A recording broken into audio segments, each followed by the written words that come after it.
Bonjour à toutes et à tous. Salam alaikum. Now on a thérapie. Aujourd'hui, le 23 8e mois 2022. Merci d'être là, partout où vous êtes. Bonjour à toutes et à tous. Mesdames et messieurs, hande kadi siko ɗum Allah muyiɗen mari yoga e teɓɓe ɗe waweten sendodade fi ka ɗeral men ɗo fi goto kala men yo waw ɓeydade ka gurdam mum ma yo waw sanjude goɗɗum morde e ko boni ara e ko moƴƴi ko non woni bana adama ala jogiiɗo none goto mana version goto ko bani adama tawɗo kañum hakkille mum ɗen fendike on non tun sikkata goɗɗo ko version goto ma ko version goto ma ko alhaali goto wawi wondema. Merci Rahim Ba depuis New York City. Ko ɗum waɗi a yiya ɗo joni neɗɗo tawa woɓɓe no yimo yiyande moƴƴere sabu wonɗum koko moƴƴi kon ɓe fotti e makko, e woɓɓe kadi yiyamo yiyande bonde fi sabu wonɗum koko boni kon woni ko ɓe fotti e makko. C'est normal. Jon noon neɗɗo wiyete fantansiji mamɓe, c'est à dire bana adama mo hakkille mum fendi ko sengo o yirta aduna o. Ko ɗum waɗi hiɓe yaawi ko ɓe holoto goɗɗo, hiɓe yaawi ko ɓe hutoto goɗɗo. C'est pour cela ils vont toujours te frapper. C'est ça, ko ɗum wiyete aduna. Sa sikki ɗo ko nokkure ka wullitete ka yurminkintotoɗa, way ko société on wi'uma hiɗa tooña, hiɗa bonna. Société ko jama on wi'uma. Dans la spiritualité, piiji ɗi ndarirtake sengo. Sa ndariri piiji ɗin sengo, a yiyay fenande. Piiji ɗin ko ya ndaruɗi ka huuɓiti ton. Hay ko wonma heɓude ko si a ndariri sengo a yiyande fenande, kono si a ndaari ka huuɓiti ton a landota ko goɗɗo yo toroma yaafa fiye. Oui, a landota ko goɗɗo yo toroma yaafa fiye par ce que a ndaari ka huuɓiti ton. Si a landike goɗɗo yo toroma yaafa fiye a ndaarali ka huuɓiti ton ko ɗum ɓen tan moral hypocrisie, needi naafiɗanka. Partagez le live. Needi naafiɗanka.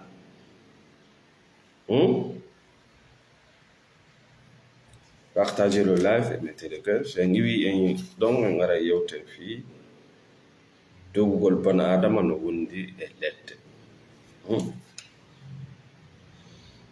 Alandata koye goɗɗo toroma yaafa fi bal ko wiyata alhamdulillah a famini lan ɗum ɗo. Toujours si a goɗɗum heɓima, si tawi wona moral hypocrisie, needi naafiɗanka ko jogiɗa ndaarirowo sengo, ɗo ya wi'ude waɗɗoma ko be o yaafino e ma, ɓay ka hakkille ma société on wi hiɗa bonna, needi ma ndin wi hiɗa bonna, diina ma kan wi hiɗa bonna, ko a toñaɗo. Si tawi ɗa jogi ko wiyete ko awareness ndaaretagol fina, ko wiyata ko alhamdulillah nde wonno ɗum ɗo rewi e hoore am. Fi on ɗum siɗa faala yafanade goɗɗo. Merci Gaston. Siɗa faala wonde neɗɗo jaɓowo yaafa fuyeji yimɓe, haray gonɗum holluɗa ɗo. Haray a hollu ɗon goɗɗo hino bonnuma goɗɗum, nden bondere nde o bonnuma ɗon an hiɗa laaɓi e mayre. Fillito ɗo noon no spiritualité on anden metti famude nde wonno buy e men ko malaika. Buy e men no ne a needi coobegol, buy e men no ne a needi bomɓe ɓen ko to woni, toñoɓe ɓen ko to woni. Sifandin ɗon needi ko ɗum ɓen tan moral hypocrisie. ndeɗa inna goɗɗo yo toroma yaafa fii yo toroma yaafa fii mana a yi'imo neɗɗo bonɗo, a yi'imo neɗɗo bonnowo ma ko bonɗo ma, mais ndeɗa darano oɗo place yo taw an neɗɗo toreteɗo yaafa fii on a ala e nden hunde nde wonɗa noddude yo goɗɗo toroma yaafa fii. Anda sa fantige yewtere nde par ce que a ñaaway woni, a wiyay woni min miɗa laaɓi e ɗeɗo golle, ɗe golle honde, ɗe golle ɗe mi landi o bonɗo ɗo yo torola yaafa fii, par ce que a wi ko bonɗo ma yo taw an hiɗa laaɓi immorde e sifa ɗen golle. C'est très très important. Yo taw an toreteɗo yaafa fuye on si tawi wona moral hypocrisie jogiɗa, wona needi naafiqan ka ko woni e ma, ko yo taw an on hiɗa laaɓi immorde e ɗen golle ɗe wonɗa wullitade yo goɗɗo toroma yaafa fi. C'est très important. Merci de partager la vie. An a waɗataden ɗo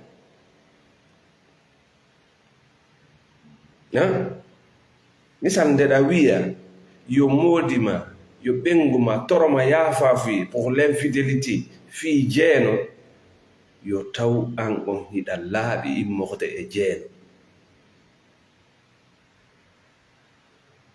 C'est très important.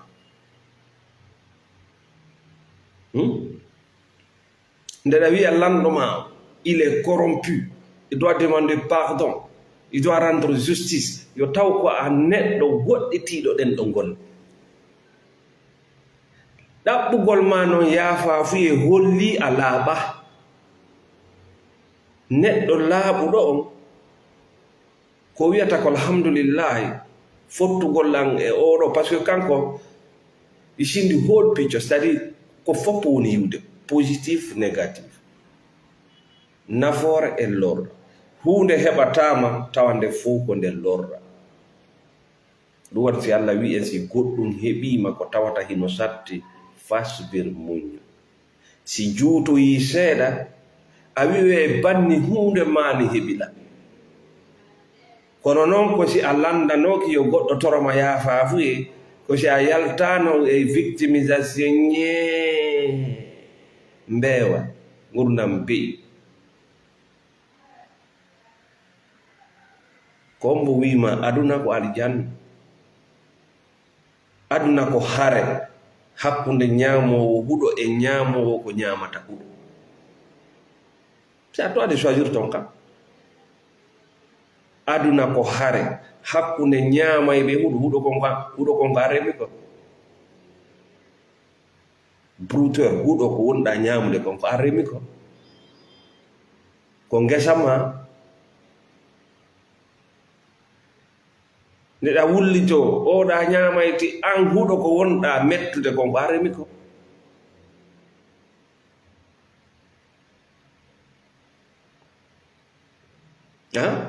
Ko ngesa ma. Donc ko moral société needi société on jannuma ɗum ɗo no boni, ɗum ɗo no moƴƴi. Mais Allah subhanahu wa ta'ala wonɗo yilde fiyakeji aduna on hunde lawakimo, hunde lawakimo.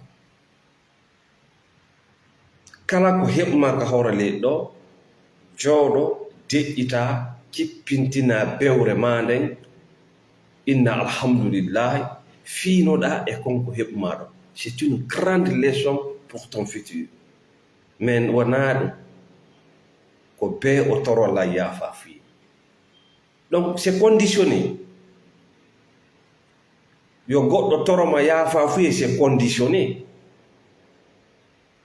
Ko wonɗa wiwde yo goɗɗo toroma yaafa fi, ara non ɗum tawa an hiɗa laaɓi e muɗum.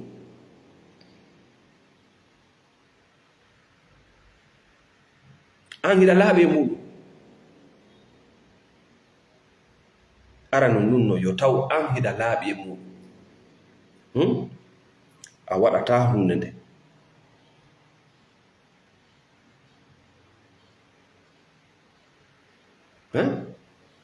hiɗa yiya ɗo joni goɗɗo hande o waɗe hunde sattunde mais a yejjiti o waɗi piiji wulure tawɗi hino welti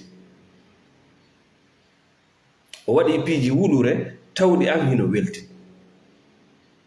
a andinimo ɗin ɗon a jahanimo joni o waɗi piimu gootum taw ko weltintama kunɗon ko yarotoroma yaafa fi ko ɗum wiyete tahut ɗum min innata ka vidéo ji amen wonu bani adama wonda yimɓe ɓe wonu bani adama wonda e Allah wonu bani adama wuuraka hoore leydi ha etike ha a woni ko wona bani adama haray an mo wonduɗawo e jamanu mo wonɗawo ko soñja e fitina par ce que a yiyata aduna on ko o woni ko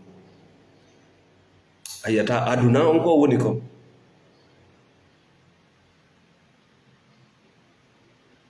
a yiyata aduna on ko woni ko sa yiya aduna on ko woni ko goɓɓe ɓe yiyete tu ganda ko wullitagol toro ɗaɗɗugo ka goɗɗo toroma yaafa fuye mais an merci Moubarak merci Salimatu Diallo Bintu Diallo an ko be tawa ndeɗa inna goɗɗo yo aro torora yaafa fuye a jogike hakkil ɓural supérieur batta ñila andi bewre no ɗuuɗi noone enen en sikkay bewre watta ko coñci labaaɗi ko haalugol darano haqqeji mum ɗin ko wiigol jaɓata to enen ko ɗum annduɗen bewre so a wi a jaɓata toñede kaari no bewi so a jaɓata ɗaynede hiɗa bewi no ɗaɓɓugol ma yo goɗɗo misal partenaire ma yo artoro ma yaafa fi dewgal mo gollidata yo artoro ma yaafa fi kawtal ma yo artoro ma yaafa fi mo wiiɗa ka hakkille ma yo no toñuma yo artoro ma yaafa fi ara nun ɗum ko addi ɗen hakkille ma c'est que toi tu es supérieur hiɗa ɓuri mo hiɗa ɓuri mo sabu bone mo o waɗi nano ton duwanoɗa yawde ko honto duwanoɗa yawde kaka fiinagol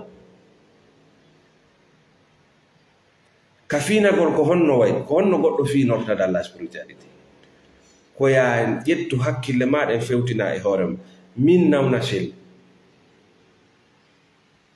ko komi woni felirde oɗo ko komin wiide yaro ɗaɓɓirala yaafa fi ara non ɗum min miɗa laaɓi e mum sase ɗimmum ɗum ko ya jooɗo miijitoɗa ko honto e saaha hombo an kadi tawi ɗeɗo golle hiɗa waɗde ɗe e fe goɗɗo hiɗa toñirde goɗɗo sifa ɗum ɗo ko wonɗa landade hande an geɓa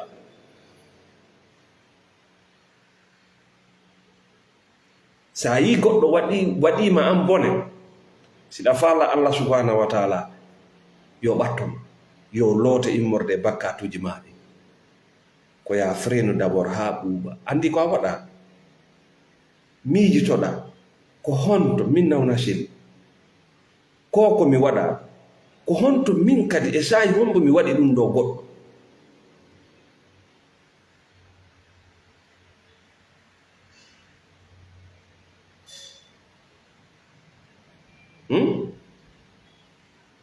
ko salotoma waɗinde ɗum ɗo ko sa sikki hiɗa laaɓi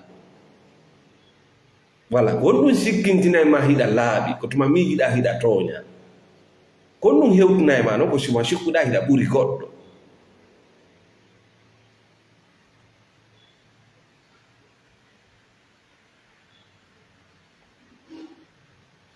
dans la vie mieux vaut apprendre les leçons arrêtez de vous victimiser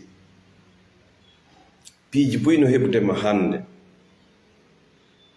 piiji bus no heɓudema hande ko janngo andoyta wiya Allah alhamdulillahi banni ɗum ɗon heɓunola kono noon ko si tawi a fiininoke ka heɓuma ɗon so a fiinaki mana so a ƴettali nafoore nden ka heɓuma ɗon heɓitete kadi ko ɗum waɗi goɗɗo sa waɗi thérapie si hunde waɗi ko hunde nde wonɗa darde nde foppet mayre na ko fewti e maako. Ta yitu goɗɗo no ñaawa ko sengo o yi ko fewti e makko kon o yi ko fewta e maakon sa darno ɗum ɗon tu allais arrêter de juger. Kala mo yiɗa no ɗuuɗi sappagol yimɓe ta lando siko dammol ñaamo huɗo anduno non huɗo ko wona an fuɗini ko a wattanayi no yiɗa. ko ɗum ɓen tan moral hypocrisie. kala leydi ndi naatuɗa yimɓe no sappodira si goɗɗo fuɗɗike yewtude fayda yaafe on no ɗuuɗi ɓuri ko o yewtata kon ko yeeso naafiqiɓe o woni. Moral hypocrisie. Si goɗɗo no yewtude yewtere simple ko be o yaafino ko o yaafino ton kon no ɓuri ko o yewtata kon anduɓe o fewti e mum ɓen ɓe sella duwa ɓe wallitede ɓe sella. Ta ɗaɓɓu yo goɗɗo yaafino e ma ɗaɓɓu faamugol ko waɗaɗa ko c'est le plus important. Misal ɗo joni anga bugoto ka yaasi no laaɓanma pos te jen kuuroyko to jippo inna yo goɗɗo toroma yaafa fuyi fiisi faɗu inna sonnajo ma inna mawdi ma no waɗuma honɗum emo janfima ko be o toroma yaafa fuyi c'est vrai. Ka thérapie wi ɗo ya innude modima ma ɓenguma yo toroma yaafa fuyi ma ɗo ya jogade modima ma ɓenguma ko bonɗo yo taw an hiɗa laaɓi e mum. Si wona ɗum aray ko a naafiqiɗum yo taw an hiɗa laaɓi e konko wonɗa landade geɓa yaafa fuyi. ɗin mum ɗon sika a holli hoorema an ko a supérieur hiɗa ɓuri mum. Si tawi an a laaɓa e mum sika a hollu hiɗa ɓuri mum mana an hiɗa foddi e mum ya pas de souci. No way ko yiyata ɗon ñaamoɓe huɗo ɓe ɓenna oustas waɗi hunde kaari docteur waɗi hunde kaari hajja waɗi hunde kaari an a waɗay kon ɗum senduma e hajja hajja na bani adama an a fenay a jeenay a wujjay a ño'a yimɓe kon ɗum senduma e oɗa.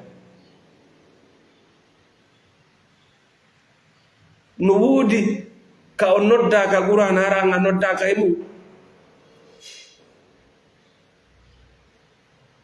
Voilà no woodi ko kanko o nodda e mum ko an a noddaka.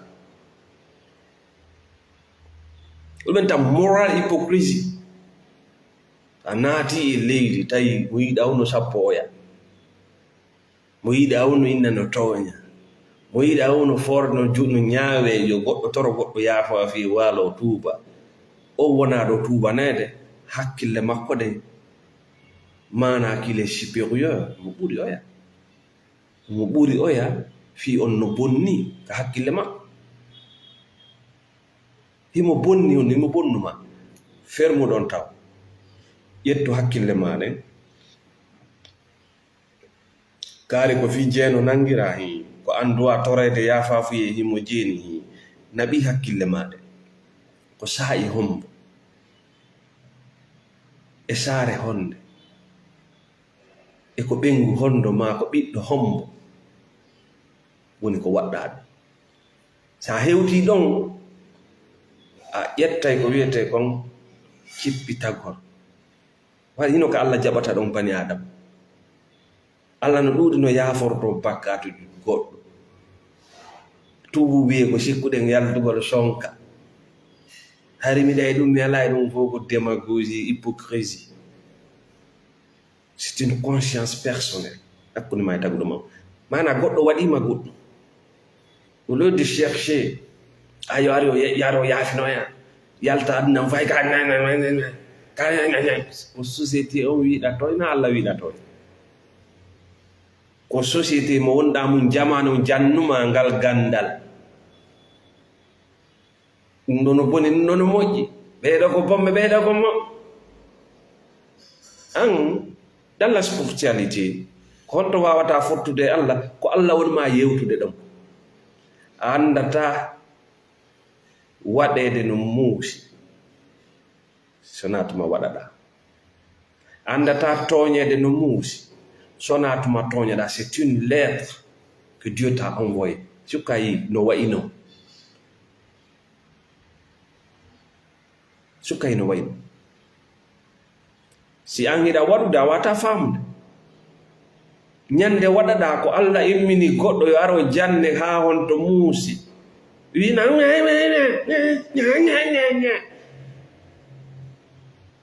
ɓe hetta gonga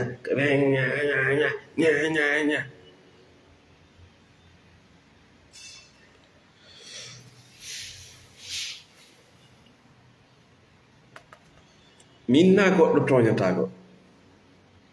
C'est pas ça que je dis. Min nama kadi toñe no moƴƴi mi inna a toña komi wi'uma an hiɗa laaɓi e ɗen toñe ɗe wonɗa tugirde yimɓe ɓen gasi iɗa laaɓi e mum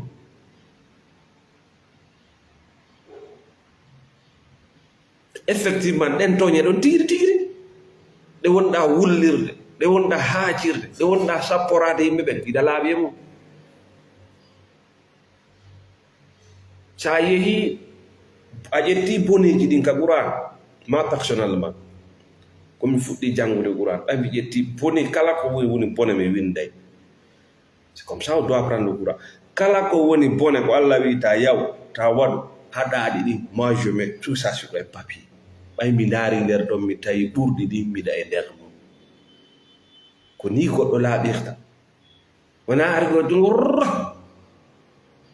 kala bone mo Allah wi no fait pas, ne touche pas, ne s'approche pas, ta waɗu wota ɓatto kala ko yimɓe halkirte sabu mum windu ɗum e kaydiri sa windi ɗum e kaydiri ƴetta kaydiri ndin inspectani darandi moƴƴa darandi moƴƴa ndeɗa inna goɗɗo yo toroƴa fa fiye yaw waɗa ɗum gara dara kaydi ndin ñaawa hoore ma a sappata ko goɗɗo hande kadi ara heɓi ko gerda sa yi kamen no mo yiɗa o no sappo yimɓe ko diina naafiɗi moral hypocrisie ko ɗum ɗuuɗi par ce que naafiɗi yiitotako naafiɗi kadi no sikkude himo halfina goɗɗo a halfinaka hay wonkinka hoore liɗo kadi no halfina aynugol yimɓe a halfinaka hay e gooto ko ɗum waɗi Allah acciralima hendudu o acciralima ndiyan saƴa e ɗanna o waɗalima wuurowo ha pooma a halfinaka hay gooto yo winda gooto kadi joganaki ma goɗɗum hay gooto joganaki ma goɗɗum a halfinaka kadi hay e gooto. Ok, moral hypocrisie si tawi hiɗa faala jaɓude yaafafo e immofde e goɗɗo ko ɗum min actuellement kala ko goɗɗo waɗilam koko min mi waɗuno mi yiyata ko mi famata Allah no windande la lettre ha ni jakka parce que je faisais des choses no kasande ñande la conscience n'est pas là mais si mi waɗama je ressens ce que la victime devait ressentir. C'est comme ça Dieu pardonne quelqu'un. Koni Allah yafortogo enen no enen sikkude moral hypocrisie moral hypocrisie sa yi leydi ndi yarata yeeso ko naafigi woni e mayri, sa yi yimɓe ɓe ɓeydotako ko naafigi woni e maɓɓe. A wonay yo authentique chef, kala piiji ɗi yiyata goɗɗo no waɗe Allah faala ya rutto e neɗɗan ka, ya rutto à l'originalité.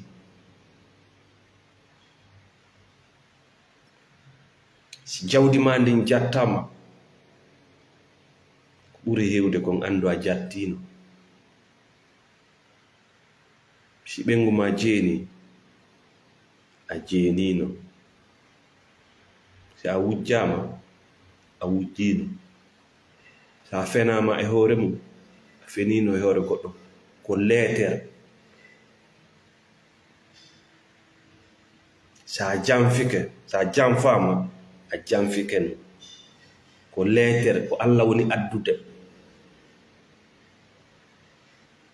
Sa ɗaɓɓi faamugol leetere on e bindi ɗi, haray a cippitike yeeso Allah subhanahu wa taala, a tuubi. E nder hitande duuɓi ɗiɗi ayno e banni heɓunola, banni mi wujjano, banni mi janfano, banni ɗum ɗo. Goble mo etiranta yimɓe ɓen ko on etiranteɗa, kun goble on ɗo, kun ettuɗa ka yimɓe, ko ɗum kun addete ete ka ma. Ko hakkille non yiyata ɗum. Moral hypocrisie ka yiɗaɓe wo no o torakila yaafafi, himo duwa yaafinade fi on ɗum ɓay kanko mo laaɓi, ɓay kanko mo ɓuri oya. Si on ari yaafinike ma a yiyata hande kadi tu peux plus voir ko yiyata goɗɗo imo e probléme, ɓawto mum kadi imo e même probléme, ɓawto mum kadi imo e même probléme, par ce que lettre o ngari o jangali mo, o yiɓa o lettre on titre on tun o cowti. Lettre kadi artay par ce que oya lettre jangaka, oya lettre kadi artay. Ɓeɗo frappima finaki, un autre viendra te frapper très dur. Ɓeɗo janfike ma finaki, ce sont des lettres de Dieu chez toi. Si wima panko ya cippito, onon cippitagol ko saare honde, ko saayi hombo, woni min kadi komi golli sifa ɗum ɗo, mi waɗi ɗum ɗo goɗɗo. A tuubi? Tu as compris c'est quoi le monde? A sadi aduna tan nani tun goɗɗo no inna no moƴƴa waɗaki, o ndaarali fo makko, photo ngo fof makko jaɓali mo muññagol ala ko pampan no hewa dammi. Si goɗɗum waɗi ndaaru hunde nden nde foppet mayre, nde tawata nde fof ko nde négatif non. Mais sa yawaɗi yiwde positif on nder ton, ça revient. Moral hypocrisie needi naafigan ka.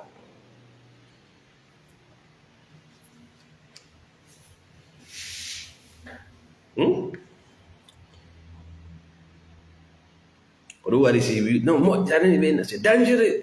Non, c'est pas normal. Comment nous dangereux? Qui t'a appris ça que c'est dangereux? C'est la société. Il te toca taguruma. Ça il te taguruma. Quand on me fait pour que cela arrive. J'ai joué quel rôle pour que cela arrive?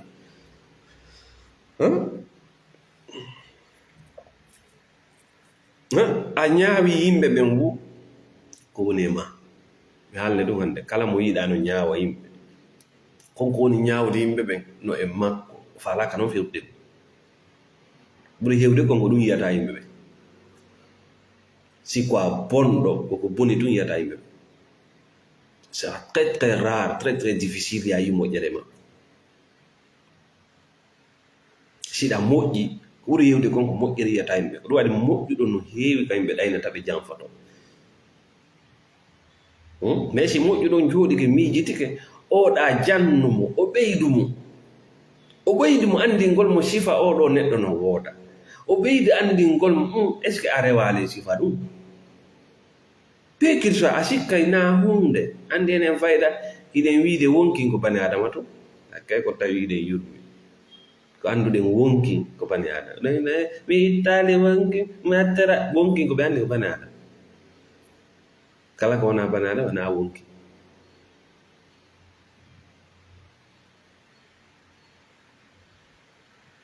ko anndi wonkin ko bani adama ɓay kanko ko bani adama ko ɗum so a yimo hay Allah no yirta Allah noon ko baadi neɗɗo yiyata Allah tellement qu'ils sont figés dans leur cerveau.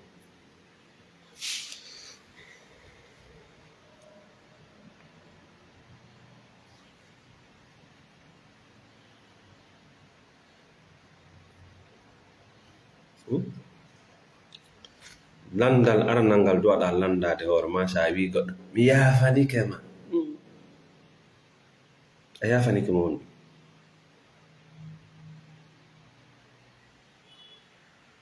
an kadi a immoto yaha inna yo ɓe yafano ko tu es prêt à ça je précise tuma kala wiɗa goɗɗo je te pardonne est ce que tu es prêt à aller se faire pardonner kare rewɗa ton tu es prêt moral hypocrisie yama moƴƴireji makka ni fof mi henda watta jiila na diina wonɗa e mo a ɗaynto to woni eto no laaɓira eto no moƴƴira eto no changera o version ma laisse les autres terto yimɓe ɓe naafima tagira wona ya aynuɓe wona ya ñaawɓe si tu as des problèmes avec quelqu'un va porter plainte oublie des gens porto parta forto ñaasa ñiisi ñooso kon huɗo ko wonɗa ñaamde ko an fuɗɗini ko ɓe landima huɗo ko wonɗa ñaamde kon ko wonɗa wiide kon hiɗa jeyi goɗɗum ari ƴakkima huɗo kon ko an fuɗɗini ko an fuɗɗini huɗo ko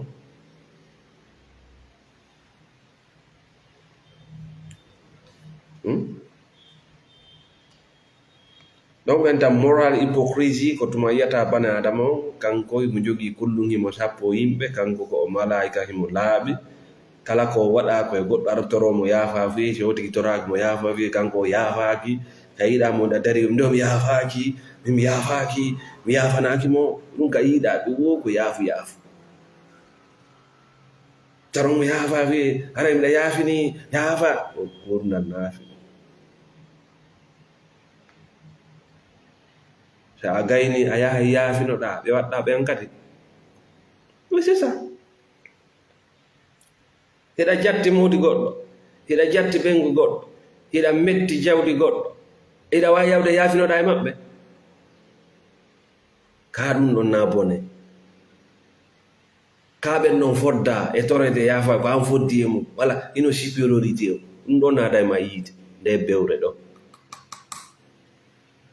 quand ça arrive cool down si ɓe joɗɗinanima cool down na kal janna wonɗa si ɓe joɗɗinanima frappeloji ba cool down na kal janna wonɗa ko honto e sanga honto moi aussi j'ai frappé Allah fuɗɗotoke san faamude conscience ma o fuɗɗike huɓɓude ɗum woni yi'itago jonno yaha e toɓɓere men sakkitoon nden voilà en yalti kam moral hypocrisie jonnon ko honɗum addanta yimɓe ɓen heɓugol moral hypocrisie needi nafiɗanka go'o ko angal yi'itagol ɗiɗi ko bewre jonnon ko honɗum addan ɗum ɗon ko sakkitoto ko addangol yimɓe ɓen tampere yiyaɓe gurdam maɓɓe ɗam fof ko doggol ɓaawo yimɓe wallahi sa dogi ɓaawo yimɓe par ce que siɗa e moral hypocrisie diina nafiɗankako needi nafiɗankako a wata dogude ɓaawo Allah a wata yiide Allah a wata dogude fii ko Allah ko mais ko an ko fii ko yimɓe ɓen kon dogata ɓaawo yimɓe ɓen dogata ko yimɓe ronge faamude dogugol fii ko Allah ko dogugol fi Allah ko dogugol fi hoore ma wi'a ton fi Allah mais en réalité ko fi hoore ma dogugol ɓaawo yimɓe ɓen soñja e tampereji ɗin fof ko ɗon woni joni yittoɗen ka qur'ana joni sa naari qissaji yewta ɗin ka qur'ana qissaji mana histoire ji tarikaji ɗin fof ko fiya fiino heɓa lekki e majji na ya janngu tun wawa wono buy e woni jange ma wona firoji ɗi goɗɗo goo firata yiyande nde goɗɗo goo yiyata andi ko ɗum ɓuri en tampinde c'est à dire goɗɗo fira goɗɗum an kadi ara fira ɗum yana c'est pas ça hiɗa wawi darande hoore ma yaltina nafoore ton fima an fi goɗɗo goo kadi ara wona hayno goɗɗo goo yirino ɗum ɗo noon ngal laɓɓina e ɓerde ma nden fewta e qur'an là c'est discuté par mais sa ari ka qur'ana ton han ko an woni savant ko a woni savant gonɗum honno annduɗa konno annduɗa honde to marɗa aduna a tawɗe e gande fof wallinama ɗe e gande ko wonɗa cowtade ɗum fof windanoma wallina fencitama ha laaɓi ko wodanma ko ɗaɓɓitugol may merci Diallo Swedli merci Alpha Diallo depuis New York joni noon ko honno andirtade dogugol e ɓaawo bane adama no hulɓini sifa ko watte hande ko joni may ka qissa annabi Moussa alayhi salatu wassalam tumande Moussa o voyage yawgol honto o voyage yawgol e o ceernojo wiyeteɗo Khidiri honɗum o heɓi on voyage e nder voyage makko Khidiri ko honɗum ko bani adama ko chayko c'est un être humain ɓay o immike o yalti voyage yawgol yiida e on ceerno qu'est ce qu'il a eu watti heɓde taw ko heege ta janngude qur'ana o na yartum sota worugo warga no ko heege watti heɓde taw fi on noon ko banadama on dogde ɓaawo ɗimmum ɗum ko tampere e muusindi heege tampere e muusindi ɗiɗo ɗiɗi kala heɓno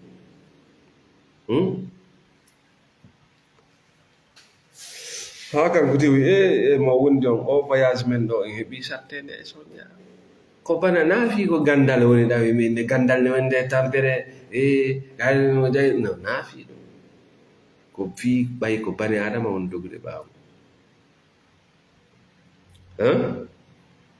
ko ɓay ko fe tagu o woni dogude c'est à dire koko taga kon andi sa yehi ka qur'ana Allah inne jangu fi am min janga fi bani adama ikra jangu fi am min jangu fi ko mi tagi ko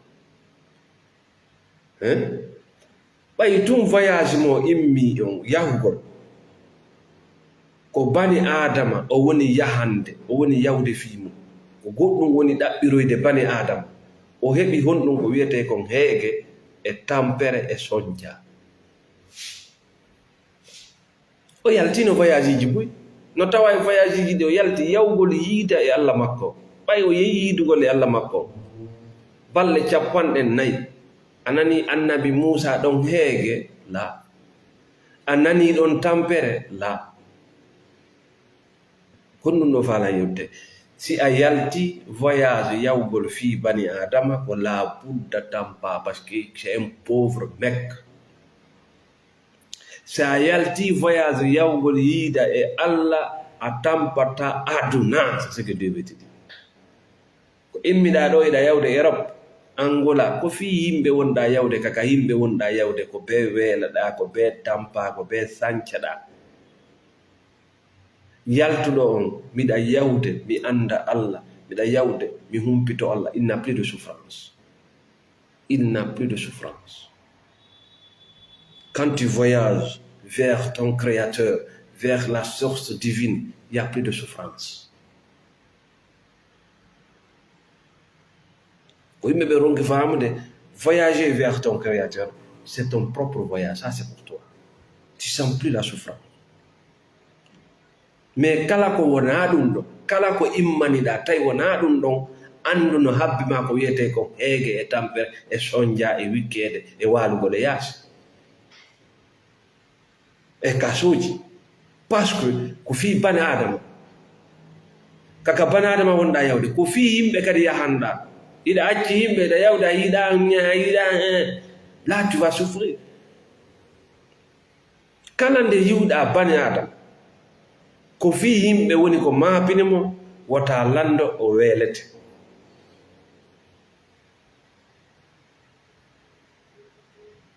Tawi tun ko fi bani adama wonɗa dogude a weelete, a holay, a tampay, a piyete, a soñoto, c'est naturel. mi yiltoɗe yewtere men nde annabi Musa emmino ƴetti sawdu mum ɗum wiino yawde honto ka o ceernejo wiyeteɗo Hidiri saykujo mo Allah ƴellitani piiji puso kono ɓay ko on woni yawde o ɗaɓɓira goɗɗum kono woniri noon.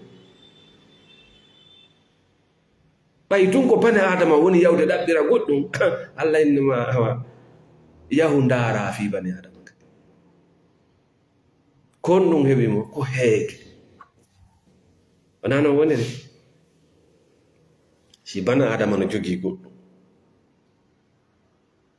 a wi hiɗa faala ɗum e jungo makko hebilano tampere e sonja e heege. Si Allah no jogii goɗɗum a wi hiɗa faala nde hunde a weeletaake, a tampata, a holata. ɗum waɗi si min wiya toujours que vidéo ji amen ɗi ko Allah woni kiɗo.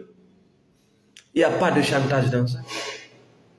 Si Allah hokkima hokkima, si Allah yiɗanima wiɗi, il n'y a plus de chantage. Bani adama si hokkima hokkalima, si o hokkete o rukete, o sa'ete, o sancete. ɗon gara ga wattangol hila ka lannode yewtere men darane gurdaji monɗi yalte e wullitako. Aduna wona aljanna, a frappay ɓe frappete, a toñay ɓe toñete, kono ko Allah jogii ñaawore nde. Si tawi enen en woni ñaawoɓe, en woni windoɓe baraji, haray cikke ala, hiɗen e nder moral hypocrisie needi naafiɗankaa. No Allah ñaawirta e no bani adama ñaawirta na laawol gootol. Fi on ɗum piiji ɗin enen fof feeñana en, piiji ɗin fof feeñana en, piiji ɗin ɗi fof ɗi feeñana en. Yiyande men nden no raɓɓiɗi si wona ɓemɓe Allah jonni muññaare. Si ɗa muññi no piiji ɗin yarata noon laaɓante, mais si a muññaake ga goɗɗo yima wo ko ɓen haalno